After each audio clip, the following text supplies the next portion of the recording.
তো হেই ভিউয়ার্স, কেমন আছেন সবাই? আশা করব সবাই ভালো আছেন। তো আজকে আমরা এক্সপ্লেন করছি দি ভোল্ট মুভিটা। আর এই মুভিটা বানানো হয়েছে খুবই সুন্দর একটা গল্প নিয়ে। তো এই জন্য আমি বলবো ভিডিওটা শেষ পর্যন্ত দেখার জন্য, আর নয়তো অনেক কিছুই মিস করে ফেলবেন। তো চলুন কথা না বাড়িয়ে শুরু করি আজকের ভিডিও। তো এই গল্পের শুরুতে আমরা দেখতে পারি টম নামের একটা ইয়াং ছেলেকে, যে কিনা তার চাকরি জীবনের শুরুতেই মেক্সিকান ওয়াইল্ড স্পেলের মতো ভয়ঙ্কর একটা সমস্যার সমাধান করে পুরো দুনিয়াতে তাক লাগিয়ে দিয়েছিল আর পুরো ওয়েল ইন্ডাস্ট্রিতে একটা রেভলিউশন সৃষ্টি করেছিল। তার কলেজ শেষ হওয়ার আগেই তাকে বড় বড় অয়েল কোম্পানির মালিকরা এসে অফার করা শুরু করে দিয়েছিল, আর তাদের কোম্পানিতে জয়েন করার জন্য তাকে প্রতি বছরে $4 লক্ষ অফার দিয়েছিল। তবে এত অফার সবগুলোকে রিজেক্ট করে টম স্পেনের ওয়াল্টার মোরাল্যান্ডের দেয়া একটা অফারকে অ্যাকসেপ্ট করে। আসলে এই কাজের মধ্যে তাকে এমন একটা লকার খুলতে হবে যেই লকারটা বিগত 200 বছর যাবৎ সুরক্ষিত অবস্থায় আছে, আর এটাকে বলা হয় পৃথিবীর সবচেয়ে সুরক্ষিত লকার। আসলে এটার মধ্যে এমন একটা জিনিস আছে যেইটার সন্ধানই ওয়াল্টার করছিল, আর এই জন্যই সে তাকে হায়ার করেছে। তবে ভয়ঙ্কর ব্যাপার হচ্ছে বিগত 80টা বছর যাবৎ এইটাকে কোনোদিনও কেউ সামনাসামনিই খুলতে পারেনি, আর চুরি করে খোলাটা তো একটা ভয়ঙ্কর ব্যাপার। তো এরপর একদিন ওয়াল্টার টমকে এনে তার টিমের সঙ্গে মিট করায় আর তাকে নতুন একটা গল্প শোনায়। সে বলে যে যখন একদিন সে সমুদ্রের নিচে সুইমিং করছিল তখন সে খুবই পুরনো একটা জাহাজ পেয়ে গিয়েছিল, যেই জাহাজটা কয়েকশো বছর আগে নিচে ডুবে গিয়েছিল। এই জন্য সেটার অবস্থা খুবই ভয়ঙ্কর ছিল। তবে কোনো রকমে সেই জাহাজটার মধ্যে তল্লাশি করে একটা ভয়ঙ্কর রকমের গুপ্তধন পেয়ে যায়, যেই গুপ্তধনের মধ্যে অনেক রকমের সম্পদ ছিল। তবে যখন সে এগুলোকে ভালো করে পরিষ্কার করে বিক্রি করার জন্য প্রিপারেশন নিচ্ছিল, তখনই স্প্যানিশ গভর্নমেন্ট এই ব্যাপারটা জানতে পারে। এই জন্য তারা হেলিকপ্টার দিয়ে এসে তাদের উপরে আক্রমণ করে তাদেরকে বন্দি করে তাদের গুপ্তধনগুলো নিয়ে যায়, আর পরবর্তীতে সেগুলো অন্য একটা কোম্পানির কাছে কোর্টের মাধ্যমে সেল করে সেগুলোকেই সেই লকারের মধ্যে বন্দি করে দিয়েছিল। এরপরে টম ওয়াল্টারের মেয়ে কোলেসের সাথে মিট করে, যে কিনা তার মিশনকে সাকসেস করার জন্য যেই কোনো রূপ নিতে ফুললি রেডি হয়ে আছে। তাদের টিমে একটা হ্যাকার ছিল যার নাম ছিল ক্লাউস, আর তাছাড়া জেমস নামের একটা লোকও ছিল, যে কিনা যদিও আগে মিলিটারিতে কাজ করত, তবে এখন সে ওয়াল্টারের খুবই স্পেশাল একজন লোক, আর সে খুবই ভয়ঙ্কর একজন ফাইটার। আর তাছাড়া আমরা দেখতে পারি সাইমন নামের একটা লোককে, যে কিনা ওয়াল্টারের জন্য পৃথিবীর যেই কোনো জিনিস আনতে ফুললি রেডি হয়ে আছে। যতক্ষণ সে তাকে টাকা দেবে ততক্ষণ সে পৃথিবীর যেই কোনো জিনিস এনে তার সামনে হাজির করতে পারবে। তো আমরা দেখতে পারি আজকে যেহেতু টমের প্রথম দিন ছিল, এই জন্য টম একটু ঘাবড়েছিল, আর এদিকে তারা অনেক চেষ্টা করার পরেও কোনো রকমই ব্যাংকের সিস্টেমটাকে হ্যাক করতে পারছিল না। আসলে এই সিস্টেমটাকে হ্যাক করার জন্য একটা ওটিপির দরকার অথবা একটা কোডের দরকার। এখন এই কোডটা যে আসলে কি হবে এইটা তারা কেউই বুঝতে পারছিল না। এই জন্য ফাইনালি টম তাদেরকে একটা পরামর্শ দেয়। সে বলে যে ব্যাংকের কোনো একটা এমপ্লয়ের সাথে তারা ব্যাংকের অটোমেটিক রোবট হয়ে যদি কথাবার্তা বলে তাহলে হয়তো তারা এই কোডটা পেলেও পেতে পারে। আর টমের এই টেকনিকটা কাজ করে ফেলে। যখনই তারা এটা এক্সিকিউট করে তখন খুব সহজেই তারা কোডটা পেয়ে যায়। এই জন্য সবাই টমকে খুবই বাহাবা দেয়, আর এরপরে টম চলে আসে তার নতুন ঘরে। এরপরে পরদিন সকালবেলা থেকেই আমরা দেখতে পারি টম তাদের টিমের সঙ্গে মিলে বিভিন্ন রকমের প্ল্যান করা শুরু করে। বিশেষ করে ব্যাংক অফ স্পেনের যেই ম্যাপটা আছে সেটাকে সে খুব ভালো করে বোঝার চেষ্টা করে। আসলে ওয়াল্টারের মতে এটা হচ্ছে গিয়ে পৃথিবীর সবচেয়ে সুরক্ষিত ব্যাংক, কারণ এটার মধ্যে লাখ সেন্সর লাগানো আছে, তাছাড়া কয়েকশো ক্যামেরা লাগানো আছে, আর তাছাড়া ব্যাংকের সিকিউরিটি ব্যবস্থাও অনেকটা টাইট হয়ে আছে। আর সবচেয়ে ভয়ঙ্কর যেই ব্যাপারটা সেটা হচ্ছে গিয়ে স্পেন মিলিটারির হেডকোয়ার্টার হচ্ছে ব্যাংকের একেবারে সামনে। যদি ব্যাংকের মধ্যে চুরি করার কেউ ট্রাই করে তখনই ব্যাংকের সিকিউরিটি গার্ড এটার মধ্যে অ্যালার্ম বাজিয়ে দিবে, আর অ্যালার্ম শোনার সঙ্গে সঙ্গে পুরো 500 মিলিটারি আর্মি চলে আসবে ব্যাংকের মধ্যে তাদেরকে মারার জন্য। আর তাছাড়া ব্যাংকের বর্তমানে যে সিকিউরিটি চিফ আছে সে এর আগে কাউন্টার টেরোরিজম ডিপার্টমেন্টে কাজ করতো। সে ছিল খুবই ভয়ঙ্কর একজন অফিসার। আসলে আমরা বুঝতে পারি যে ওয়াল্টারের টিমের এমন একটা টিমের সঙ্গে মোকাবেলা করতে হবে যেই টিমটা ছিল খুবই ভয়ঙ্কর আর তাছাড়া খুবই পাওয়ারফুল। এখন ওয়াল্টার যদিও এই ব্যাংক অফ স্পেনের ম্যাপটাকে কোনো রকমে কালেক্ট করেছে, আর এই ম্যাপ সম্পর্কে তারা খুব ভালো করেই সমস্ত ব্যাপারগুলো জানে, তবে কোথায় সেই বোল্টটা রাখা হয়েছে আর কিভাবে সেই বোল্টটাকে খুলতে হবে, বা বোল্টের মধ্যে প্রোগ্রামগুলোই কেমন, বা বোল্টের ডিজাইনটাই কেমন, এই সমস্ত ব্যাপারের কিছুই তারা জানে না। আর তাছাড়া সেই বোল্টের কাছে যাওয়ার জন্য তাদের সিকিউরিটি চিপের ফিঙ্গারপ্রিন্ট লাগবে আর 2টা পাসওয়ার্ড লাগবে। এখন এগুলো যেই কোনো ওয়েতে তাদেরকে ম্যানেজ করতে হবে, আর তারা ফাইনালি প্ল্যানিং করে এই সমস্ত ব্যাপারগুলো ম্যানেজ করার জন্য তারা নিজেরাই ব্যাংকের মধ্যে কর্মচারী হয়ে ঢুকবে। আমরা দেখতে পারি সাইমন চলে আসে পরিষ্কার পরিচ্ছন্ন কর্মী হিসেবে, আর লরেন চলে আসে একটা ভয়ঙ্কর রকমের পেন্টিং সেল করার জন্য।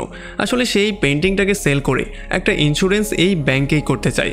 আর তাছাড়া পেন্টিংয়ের পেছনে বানানো একটা চেম্বারের মধ্যে সে 2টা চাবিও লুকিয়ে রেখেছিল। আর যখন সিকিউরিটি চিফ লোরেনকে সেই লকারের কাছে নিয়ে যাচ্ছিল তখন লোরেন তার হাতের মধ্যে তার কফির গ্লাসটা ধরিয়ে দেয়। এই জন্য এমন করে সিকিউরিটি চিফের ফিঙ্গারপ্রিন্ট তারা পেয়ে যায়। আর এরপরে যখন লোরেন প্রথম রুমটার মধ্যে যায় তখন এদিকে আমরা দেখতে পারি ক্লাউস অলরেডি এখানের সিস্টেমটা হ্যাক করে নিয়েছিল, সমস্ত ক্যামেরাগুলো তার কন্ট্রোলে ছিল। আমরা দেখতে পারি প্রথমেই লোরেনের পেন্টিং স্ক্যান করার ফুটেজটাকে সে কপি করে আর এরপরে 10 গুণ স্লো স্পিডে এইটাকে বারবার করে প্লে করে দেয়। আর এই সুযোগটার মধ্যে লোরেন সেখানে লকার থেকে আসল চাবিগুলো বের করে সেগুলোর হুবাহু কপি ডুপ্লিকেট করে নেয়। তবে ভয়ঙ্কর ব্যাপার হচ্ছে তখন এখানে ব্যাংকের ম্যানেজার চলে আসে আর ম্যানেজারকে দেখার পরে লোরেন পুরোপুরি ভয় পেয়ে যায়। আর এখানে ক্যামেরাটাও চালু হতে আর মাত্র 20 সেকেন্ড বাকি ছিল।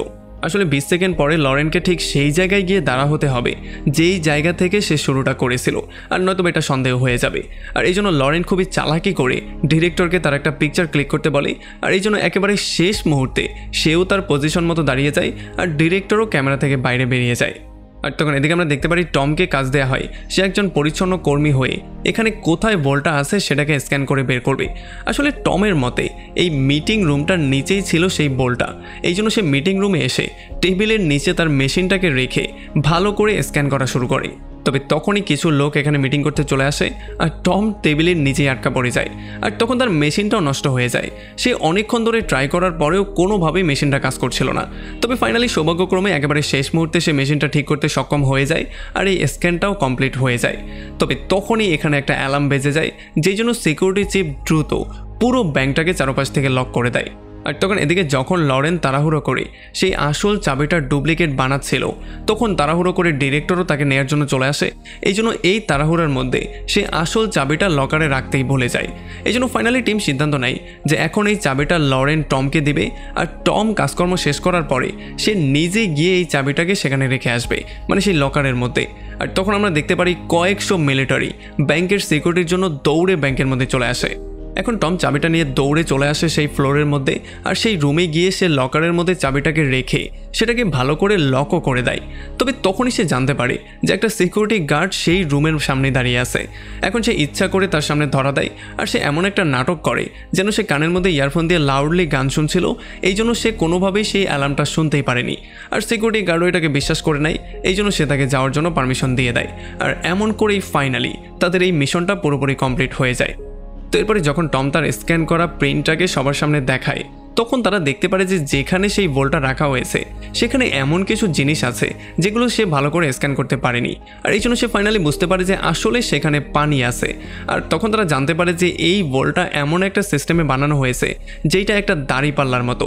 আসলে যদি এক পাশ থেকে এটাকে খোলার ট্রাই করা হয় তাহলে পানিগুলো এসে পড়বে আর অটোমেটিকলি ভোল্টটা আবারও বন্ধ হয়ে যাবে আর পুরো ভোল্টটা পানি দিয়ে ভর্তি হয়ে যাবে। এই জন্য ফাইনালি তারা বুঝতে পারে যে যদি তারা এই ভোল্টটাকে ওপেন করতে চায় তাহলে ভোল্টের দুই পাশের ওজনই সমান থাকতে হবে, তাহলে আর কোনো প্রবলেম হবে না। আর যদি এইটা না হয় 19 থেকে 20 হয়ে যায় তাহলেই তারা পানির মধ্যে ডুবে মারা যাবে। এই জন্য টম দিন রাত পরিশ্রম করা শুরু করে কিভাবে দুই পাশের ওজন সমান রাখা যায় এটা নিয়ে সে স্টাডি করা শুরু করে। আর তখন এদিকে আমরা দেখতে পারি সাইমন তার একটা লোককে নিয়ে ব্যাংকের নিচে সুড়ঙ্গ পথে এসে এখানে চারপাশটা চেক করার ট্রাই করে। আর তখনই তারা টমের কথার সত্যতা পেয়ে যায়। তারা দেখতে পারে যে এই বলটা একটা দাঁড়িপাল্লার মতো বানানো হয়েছে যেটার দুই পাশে সমান ভার থাকতে হবে আর বর্তমানে বলটা একেবারে 0 ওয়েটের মধ্যে আছে। আর তাছাড়া সবচেয়ে ভয়ঙ্কর যেই ব্যাপারটা তাদের সঙ্গে হতে পারে সেটা হচ্ছে গিয়ে এই রুমটার চারপাশের দেয়ালগুলো টাইটানিয়াম স্টিল দিয়ে বানানো, যেটাকে ড্রিল করে ফুটো করতেই তাদের সময় লাগবে পুরো 15 দিন। তো এরপর আমরা দেখতে পারি যখন ওয়াল্টারের পুরো টিম একটা জায়গায় বসে মিটিং করে তখন তারা বুঝতে পারে যে এই কাজটা করার জন্য তাদের হাতে সময় খুব বেশি একটা নেই। আর এত কম সময়ের মধ্যে এত ডিফিকাল্টি ফেস করে এই বোলটাকে খুলে সেখান থেকে জিনিসপত্র বের করে পালিয়ে যাওয়া তাদের পক্ষে পুরোপুরি ইম্পসিবল একটা ব্যাপার। এই জন্য ফাইনালি তারা এই প্ল্যানটাকে বাদ দিয়ে দেয় আর তারা সবাই গিভ আপ করে নেয়। আর এরপরে যখন ওয়াল্টার প্রচণ্ড আপসেট হয়ে ছাদে চলে আসে তখন সে দেখতে পারে যে বাইরে ফুটবল ফ্যানদের একটা বিশাল বড় ভিড় হয়েছে। এই জন্য ফাইনালি যখন সে ব্যাংকের ক্যামেরার দিকে তাকায় তখন সে দেখতে পারে ব্যাংকের ক্যামেরা তাদের দিকে তাক করানো। এই জন্য ফাইনালি তার মাথায় একটা বুদ্ধি আসে। সে বুঝতে পারে যে যখন ফুটবলের ফাইনাল ম্যাচটা হবে তখন এখানে ভিড় অনেক বেড়ে যাবে, এই জন্য ব্যাংকের ক্যামেরাগুলো তাদের দিকেই ফোকাস থাকবে। আর এইটার সুবিধা নিয়েই তারা একটা প্ল্যানিং করে ফেলে। আর তার এই প্ল্যানিংটা সে তার সমস্ত টিম মেম্বারদেরকে ডেকে এক্সিকিউশনের ব্যাপারেও একটা প্ল্যানিং করে। এখানে তারা প্রথমেই একটা পাল্লার উপরে এক গ্লাস পানি দেয় আর এরপরে পাল্লার উপরে লিকুইড নাইট্রোজেন মেরে দেয়। এরপরে যখন তারা গ্লাসটাকে উঠিয়ে আবারও সেখানে রাখে তখন এইটার পরিমাণ একটুও বাড়ে না, কারণ সেই পাল্লাটা পুরোপুরি জমে গিয়েছিল। আর তখন টম তাদেরকে বলে যে আসলে ঠিক এমন করেই আমরাও সেই পাল্লাটাকে জমিয়ে ফেলতে পারি, তবে এই কাজটা করার জন্য অনেক বেশি লিকুইড নাইট্রোজেন লাগবে। তবে যাই হোক, এরপর আমরা দেখতে পারি স্পেন আর নেদারল্যান্ডের ফাইনাল ম্যাচের সময় তারা ফাইনালি তাদের প্ল্যানটা এক্সিকিউট করার সিদ্ধান্ত নেয়। আসলে এই পুরো প্ল্যানটা এক্সিকিউট করার জন্য তাদের হাতে সময় আছে মাত্র 105 মিনিট। তারা প্রথমেই একটা জিপ লাইনের সাহায্যে ব্যাংকের ছাদে চলে আসে আর এরপর একটা গ্লাস খুলে তারা সরাসরি ব্যাংকের মধ্যে চলে আসে। এরপর তারা 100 মিটারের একটা পাইপের রাস্তা কোনো রকমে পার করে ফাইনালি তারা চলে আসে সেই বোল্টের দরজার সামনে। এখানে একটা বিশাল বড় ফাঁকা রাস্তা ছিল, এই জন্য তারা এখানে একটা সিঁড়ি লাগিয়ে এই পারে চলে আসে। আর এখন ফাইনালি তারা ছিল সেই বোল্টের দরজার সামনে। আমরা দেখতে পারি কাজ তার হ্যাকিংয়ের কারিশমা দেখায়। সে প্রথমেই তার হ্যাকিং টুল দিয়ে পুরো বোল্টটাকে হ্যাক করে ফেলে আর এদিকে টিম মেম্বাররা তাদের 2টা চাবি আর ফিঙ্গারপ্রিন্টের মাধ্যমে পুরো বোল্টটাকেই খুলে ফেলে। আর তখন আমরা দেখতে পারি নিচে সাইমন লিকুইড নাইট্রোজেনের সাহায্যে এই পুরো পাল্লাটাকে জমানোর কাজ করছিল। তবে যেহেতু এখানে বেশি পরিমাণে লিকুইড নাইট্রোজেন মারা হচ্ছিল, এই জন্য আস্তে আস্তে করে মাটিটাও পুরোপুরি জমে যাচ্ছিল, কারণ এইটার ইফেক্ট পুরো জায়গাটা জুড়ে পড়ছিল। তবে এরপর আমরা দেখতে পারি টমের টিম মিলে পুরো ভোল্টের মধ্যে সেই বক্সটাকে খুঁজে বের করার ট্রাই করছিল যেই বক্সটার সন্ধানে তারা এসেছিল। তবে তখন দুর্ভাগ্যবশত আমরা দেখতে পারি সিকিউরিটি গার্ডরাও কোনো রকমের ছাদের যেই খোলা জানালাটা সেটা সম্পর্কে জেনে যায়, এই জন্য তারা দ্রুত টিম পাঠিয়ে দেয় সেই ভোল্টের কাছে। আর ততক্ষণে এদিকে আমরা দেখতে পারি লরেন সেই ডিব্বাটা পেয়ে যায়। তবে যখন সে এটা নিয়ে চলে যেতে চাইছিল তখনই যেটা হয় সেটার জন্য সবাই পুরোপুরি শক্ট হয়ে যায়। আসলে আমরা জানতে পারি যে জেমস ছিল একজন আন্ডারকভার এজেন্ট যে কিনা তাদের সাথে মিলেমিশে কাজ করছিল। তবে এখন সে লোভে পড়ে গিয়েছে, এই জন্য সে লরেনকে গান পয়েন্ট করে পুরো ডিব্বাটা নিজেই হাতিয়ে নিতে চাইছিল। এখন যেহেতু লরেনের কাছে অন্য কোনো অপশন নেই, এই জন্য ফাইনালি বাধ্য হয়ে সে এটা জেমসকে দিয়ে দেয়। তবে যতক্ষণে জেমস এখান থেকে বেরিয়ে যেত ততক্ষণে নিচের সেই লিকুইড নাইট্রোজেনের ইফেক্ট ছিল সেটা পুরোপুরি শেষ হয়ে যায় আর আস্তে আস্তে করে পাল্লার ওজন এদিক সেদিক হওয়া শুরু হয়ে যায়। এই জন্য আমরা দেখতে পারি জেমস, লরেন আর টম তারা তিনজনেই বোল্টের মধ্যে আটকা পড়ে যায় আর এই বোল্টের মধ্যে চারপাশ দিয়ে পানি আসা শুরু হয়। এখন যেহেতু জেমস আগেই ছিল একজন মিলিটারি অফিসার, এই জন্য সে খুব ভালো করেই সাঁতার কাটতে পারতো আর সে খুব সহজেই সাঁতার কেটে সেখান থেকে পালিয়ে চলে যায়, সঙ্গে করে সে ডিব্বাটাও নিয়ে যায়। তবে যেহেতু তারা দুজন এখানে আটকা পড়ে গিয়েছিল, এই ব্যাপারগুলো সিকিউরিটি গার্ডরা দেখার পরে সে এখানে ইমার্জেন্সি বাটনে প্রেস করে দেয় আর আমরা দেখতে পারি তার পুরো টিম অস্ত্রশস্ত্র নিয়ে চলে আসে ভোল্টের দরজার সামনে। আর তখন বোল্টের মধ্যে এতটাই পানি বেড়ে গিয়েছিল যে টম আর লরেনের যে কোনো সময় মৃত্যু হতে পারত, কারণ যে কোনো সময় তারা ডুবতে পারত। তবে একেবারে মৃত্যুর ঠিক আগ মুহূর্তেই টমের মাথায় একটা বুদ্ধি চলে আসে, এই জন্য সে নিচে সাইমনকে বলে যাতে করে সে এখানে পাল্লার ওজন আরও বেশি বাড়িয়ে দেয়, কারণ যাতে করে বাইরে সবার মনে হয় যে পানি অনেক বেশি বেড়ে গেছে আর যদি তারা বোল্ট খোলে তাহলে পানি তাদেরকেও অ্যাটাক করতে পারে। এই জন্য সাইমন এটা শোনার পরে লিকুইড নাইট্রোজেনের যতগুলো ট্যাঙ্ক ছিল সেগুলো সেই পাল্লার উপরে দিয়ে দেয়। তবে এইটাও ছিল খুবই কম, এই জন্য সে তার শেষ ভারী জিনিসটা মানে রেডিওটাকেও সেটার উপরে রেখে দেয় আর সে নিজেও সেখানে বসে পড়ে। আর এতটুকু ভারের জন্য সেই পাল্লার ওজনটা অনেক বেশি বেড়ে যায় আর সিস্টেমের মতে এখন পানিগুলো বাইরেও বেরোনো শুরু করে দিয়েছে। আর তখন এদিকে সিকিউরিটি গার্ডরা মানে যারা বাইরে অস্ত্রশস্ত্র নিয়ে তাদেরকে ধরার জন্য ফুলি রেডি হয়েছিল, তারা যখনই বোল্টের দরজাটা খোলে তখন তারা পুরোপুরি শক্ট হয়ে যায়। তারা দেখতে পারে বোল্টের মধ্যে না আছে পানি, না আছে কোনো মানুষজন, আসলে এখানে কেউ নেই। আমরা তখন জানতে পারি টম আর লরেন কোনো রকমে এখান থেকে পাইপের রাস্তাটা দিয়ে বেরিয়ে গিয়েছিল আর এখন তারা ব্যাংকের উপরের ফ্লোরে চলে গিয়েছিল। এখন সমস্ত সিকিউরিটি গার্ডরা তাদেরকে পাগলের মতো হন্য হয়ে খুঁজছিল আর যে কোনো মূল্যে তাদেরকে ধরতে চাচ্ছিল। আর তখনই লোরেনের মাথায় একটা বুদ্ধি চলে আসে, তার মনে পড়ে যেই রুমে সে পেন্টিং স্ক্যান করতে গিয়েছিল সেই রুমের মধ্যে সে দেখতে পেয়েছিল ডিরেক্টর জানলাটা সবসময় খোলাই রাখে।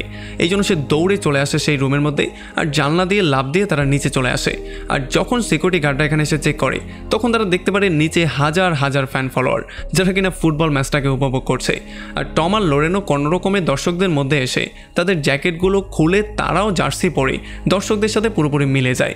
তবে তখন সিকিউরিটি গার্ডরা তাদেরকে ফলো করতে করতে তাদের খুব কাছেই চলে আসে আর এই জন্য ফাইনালি তারা হাল ছেড়ে দেয় আর তারা গিভ আপ করার জন্য ফুললি রেডি হয়েছিল, মানে তারা পুলিশের কাছে ধরা দিতেই যাচ্ছিল। তবে তখনই একেবারে শেষ মুহূর্তে স্পেন একটা গোল দিয়ে দেয় আর স্পেন এই ম্যাচটা উইন করে ফেলে। এই জন্য দর্শকরা এখানে পাগলের মতো হয়ে যায়। আর যেহেতু এত নাচানাচির মধ্যে কোনোভাবেই আর্মিরা তাদেরকে ফলো করতে পারছিল না, এই জন্য ফাইনালি তারাও এই সুযোগটা নিয়ে সেখান থেকে পালিয়ে চলে যায়।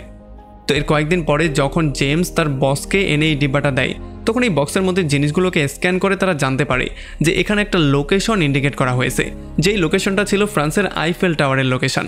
আর এইটা দেখার পরে তারা পুরোপুরি শকড হয়ে যায়, কারণ তারা বুঝতে পারে যে আসলে ওয়াল্টারের টিম তাদেরকে বেকুব বানিয়েছে।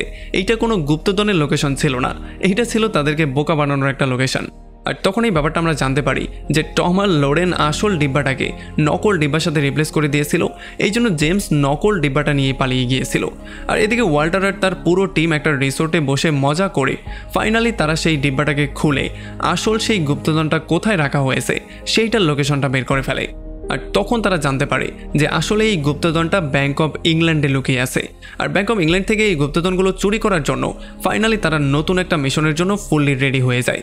আর এমনই একটা ভয়ঙ্কর পয়েন্টে এই পুরো মুভিটা এখানে শেষ হয়ে যায়। তো আমাকে কমেন্ট করে জানান কেমন লাগলো ভিডিও। যদি ভালো লাগে তাহলে অবশ্যই একটা লাইক করবেন, আর যদি এখনও আমাদের চ্যানেলটা সাবস্ক্রাইব করে না থাকেন তাহলে প্লিজ করে ফেলুন। তো আমাদের দেখা হবে অন্য কোনো ভিডিওতে অন্য কোনো একদিন। Till then, take care.